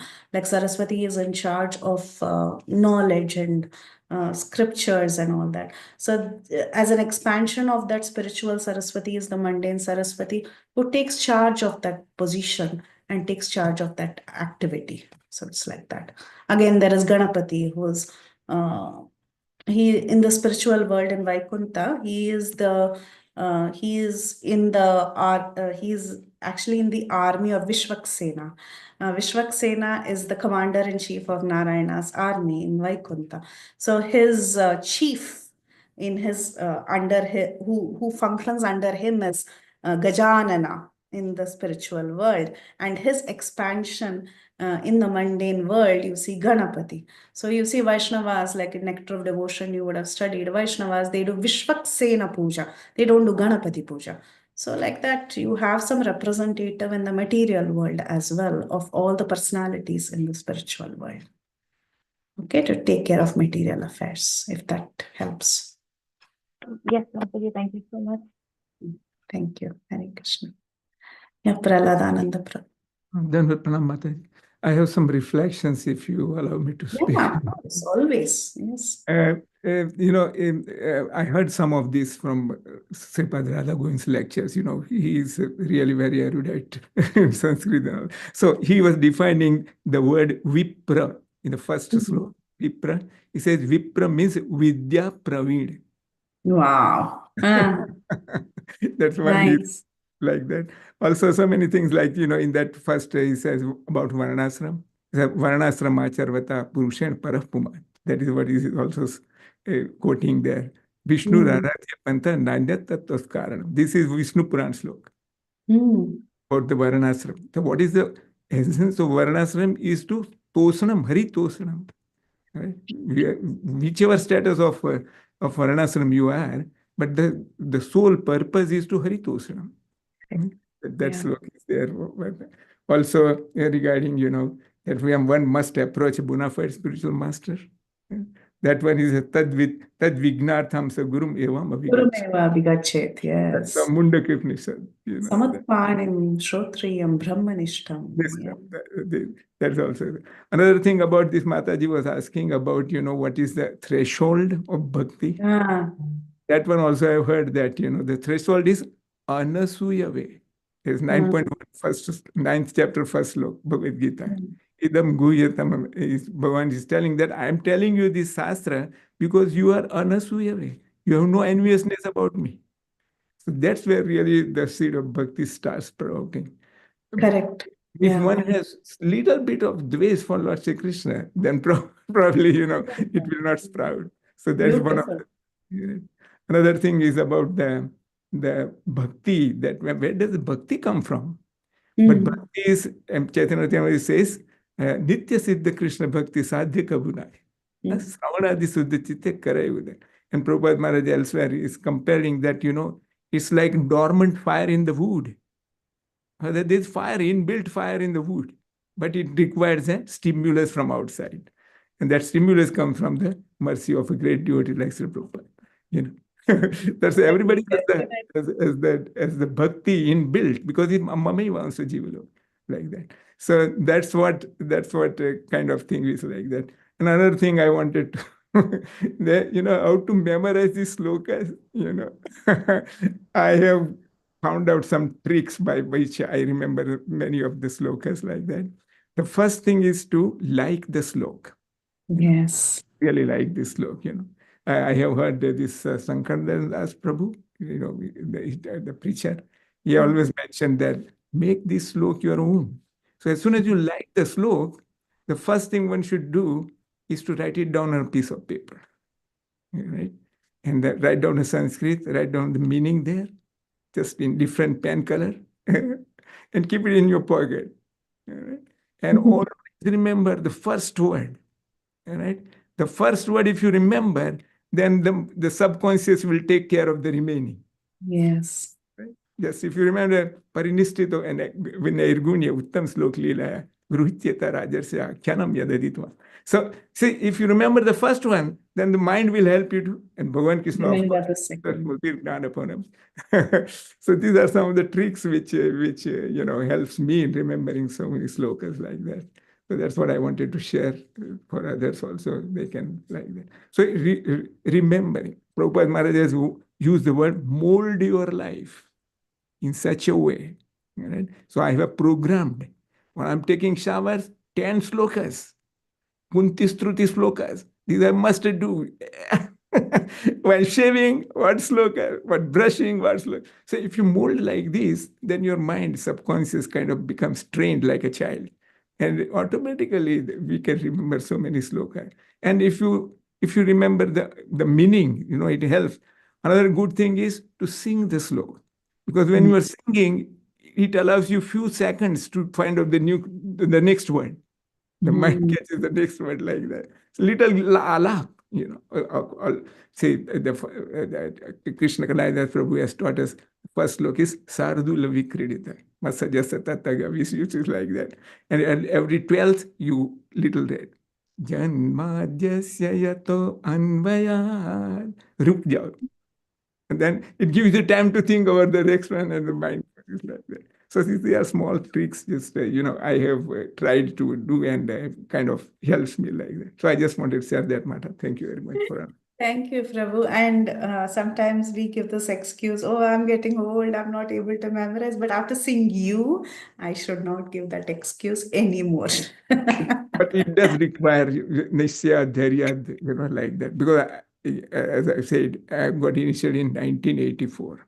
And this particular volume, the volume which we are studying right now, these I have read verbatim 8 times from that time to now.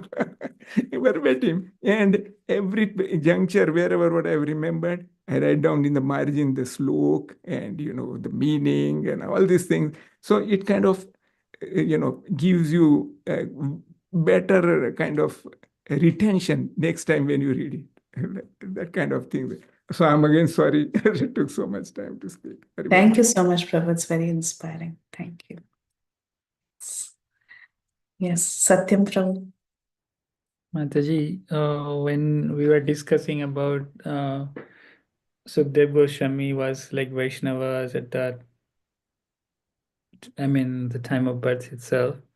Is there any word as like Vaishnava mentioned in his Srimad Bhagavatam or Bhagavad Gita?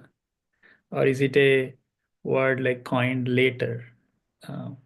Is Srimad Bhagavatam, there is any shloka which mentions like Vaishnavas? Yeah. Yet Vaishvana, the Srimad Bhagavatam itself, Vaishvananam Priyam.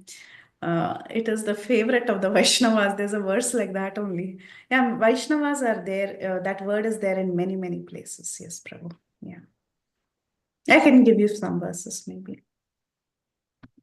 Sure. Thank you, ma'am. Yeah. And then who was the next one? Tulsi Gopi Mataji. Yeah. Hare Krishna Mataji, thank you. I had a few questions. I forgot most of them, but in the flow of wonderful discussion, I think like one of the question I had was that Vishwakshena that we heard in Nectar of Devotion, but this Vishwakshena in Bhagavatam means the Lord, Supreme Lord, right?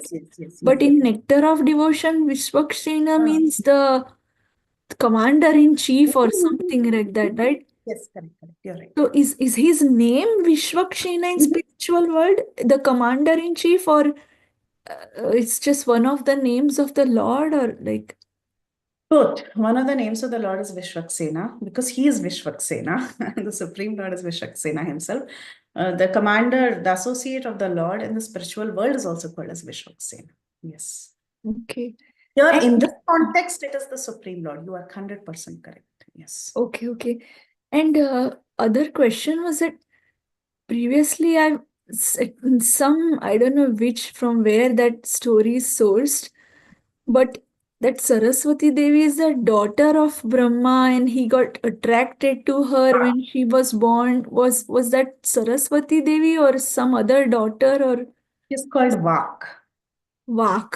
Vak is the daughter of Brahma Dev? It's there in Bhagavatam, second canto. Yeah. Okay, and so who is, I don't know if you've heard, but who is Savitri? We say like Savitri, I heard also was a wife of Brahma. Is she another wife of Brahma, or she's? Yes. Oh, okay.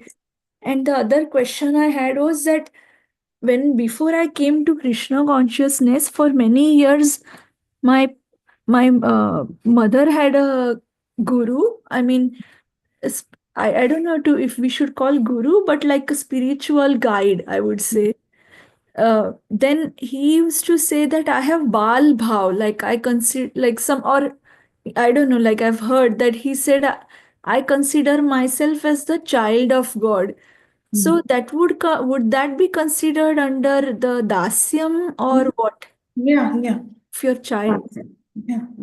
Because in our sampradaya, we talk about dasyam, sakhyam, vatsalyam, and madhuryam. So if someone has a mood that I'm the child of God, like Love and Kush were sons of Ram and Sita Devi or something like that, then would they still be fit in one of the bona fide bhavs, or what that would mean? It is still in this under the gamut of servitude, under the umbrella of servitude only. Okay, so it's not considered Vatsalya, where Krishna is the parent, that's not Vatsalya. If I consider as a parent, then only it's Vatsalya, right? Yes, correct. Only if you are the parent. Yes, if you are the protective thing, I have to protect Krishna, then only it's Vatsalya. So if you think Krishna is my parent and my provider and my... that is Dasya. It's Dasya only, right? Yeah. Okay. Yes, Mataji. Yes. Many great acharyas, many of them in the mode of Dasya, they have considered themselves to be protected by the Lord. He is my provider. He is my protector. I am dependent on him. That is Dasya Rasaundi, Mataji. Okay. Thank you, Mataji. Yeah, you see a lot of such moods in the Sri Vaishnava side. That is more of Dasya. Yeah. Like he is my provider. He provides for me. That kind of mood. Yeah. You're right. Okay. Thank you, Mataji. That's all? Yeah. Okay. So we'll meet again on Tuesday, and Mataji will probably do from 8 to 15. I don't know. I'm just telling 8 to 15, but maybe she will cover some verses from 8 to 15. Okay. Okay. 9 to 15. Sorry, we did till 8 today. So maybe from 9 to 15, Mataji will cover. We'll end here. Vanchakalpatarubhyascha kripasindhubhyev cha patitanam pavanebhyo vaishnavebhyo namo namaha. Anantakoti Vaishnavrinda ki jai, Srila Prabhupada ki jai, Srimad Bhagavatam ki jai. Start your memorization. Try to do 3 verses or 2 verses a week and keep uploading 3 at a time. If you upload also, it's good. At the end of the week, keep a name and then upload. That way, by end of April, we'll cover 15 verses till end of chapter 3. Okay. Yes, Kirtida. Hare Krishna. Please send us your voice recording, Mataji. Hare Krishna. I just want to say, don't upload, Hare Krishna, I just want to say don't upload 2 shlokas per link. You can start uploading in your YouTube in a private account, but to us, please share only one. Otherwise, it will be too much for us. Actually, once you put everything in your Drive or your YouTube, send only one link, paste only one link. Yes. Yeah. Thank you, Mataji. Excellent session. Thank you for your presence and blessings. Thank you. Okay. Yeah, I will send the recordings also. Yeah. Hare Krishna.